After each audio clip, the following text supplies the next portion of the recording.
Big loud cheer. Give me a big cheer for the Trebuchet winding crew! Of course, the only problem with this is it's one of the hardest jobs there is on a medieval battlefield, believe it or not. As you're walking in those wheels, the slats go by. You can become almost hypnotized by them. And of course, you can fall. And if you fall in those wheels, you'll hit your head and you'll go round the thing and maybe come down and hurt yourself. Also, as the slats go round, you tend to get dizzy. And as you get dizzy, you tend to throw up. It's not great in a place where the floor becomes the ceiling every few seconds. You can imagine the difficulties. My lords and ladies, one of the worst jobs on a medieval battlefield is the winder of the wheel.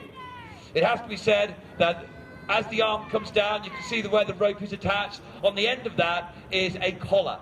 On the end of the machine is the Trebuchet mistress. She is shouting out measurements. She's about to reach up now for the collar, as you can see. Connected to that is a hook. She puts the trigger in. And right now she places the pin to hold the trigger in place. She'll go around the back and she'll place on a safety chain. We're locked down. We're safe. That's it. Only problem is we can't shoot the machine just yet. The rope that has pulled the throwing arm down is now in the way. It's an encumbrance. If we were to pull the trigger now, all you would see happen is that arm would snap, the counterweight would fall, and the machine would break apart. We need to unwind the rope that we've spooled on. So this is where we turn the men round in the wheels and they walk the other way. This is where it gets truly dangerous in the wheels. When you were walking one way, you had 5 tons of ballast holding you in place, checking your movement. Now, you have no ballast at all. The wheels themselves are about a ton in weight. When you get those wheels moving, now they're freewheeling.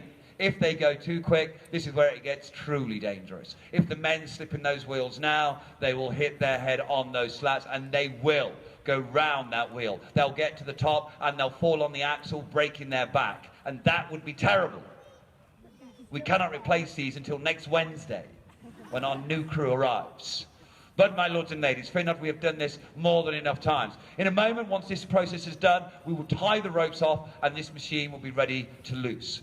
The machine you see behind me is 18 meters high. It's 22 tons of ash and oak. Each individual part has been crafted. Back in the day, in the 14th and 15th century, 6 master carpenters, 30 other associated craftsmen would all be involved in creating a machine like this. Between 3 and 6 months to make it.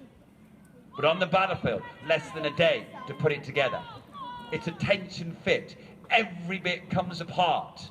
The only bit that's actually nailed together are the wheels.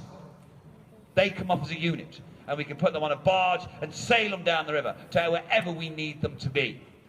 But it has to be said that we can take them all apart, sail it down and construct it. It's like a massive IKEA project.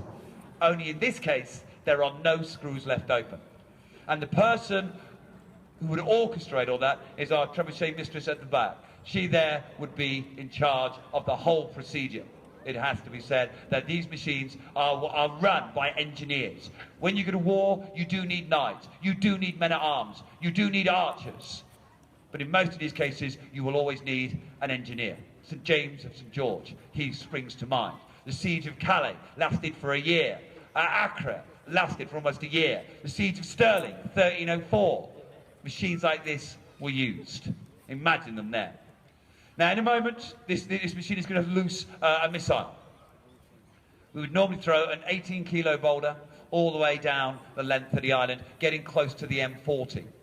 We're not going to do that today. We could, if we wanted to beat you down, we could use the corpse of a rotting animal, be it a cow or a horse, leave it in the sun for a few days so it rots down, and then say that sailing over the castle walls. But today, if you wanted to, if you really wanted to, we'll loose a fireball. Okay, we won't bother then. Forget the fireball. We're not using it. We're not going to use the fireball. Do you want the fireball? Yeah. If you want a fireball, I want to hear the biggest, loudest cheer that you can muster. Yeah. Of course, in medieval times, when we use a fireball, it is the greatest weapon of all. Most medieval towns, they do have stone walls. And some of the highest buildings do indeed are made of stone. And they won't burn. But all the wooden buildings will. They'll go up like a conflagration. When a fireball goes over a town or a city, it will burn out all the wooden buildings. Everybody comes out. Fire, truly the biggest fear of medieval siege warfare. Now, we're all vacating and clearing the area. Mistress Charlotte here, the Trebuchet mistress, has to remove the safeties from the machine. Those safeties she's put on. This is one of the most dangerous jobs of the whole thing. She'll remove the chain and the pin. When you hear her shouting, chain removed, give her a big cheer because she's risking her life. When she takes the pin out of the trigger, it's a tense moment. So when you hear pin removed, an even louder cheer. Here we go.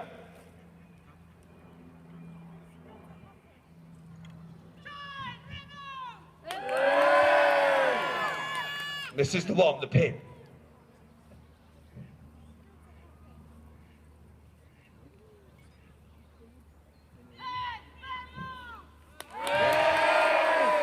The next command you'll hear is add fire.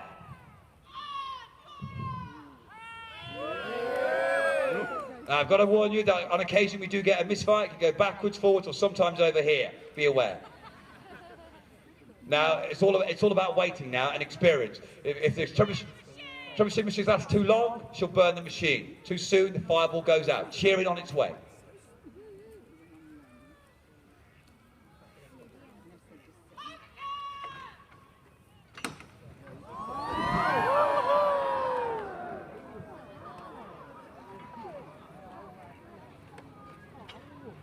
My lords and ladies, the mighty Trebuchet!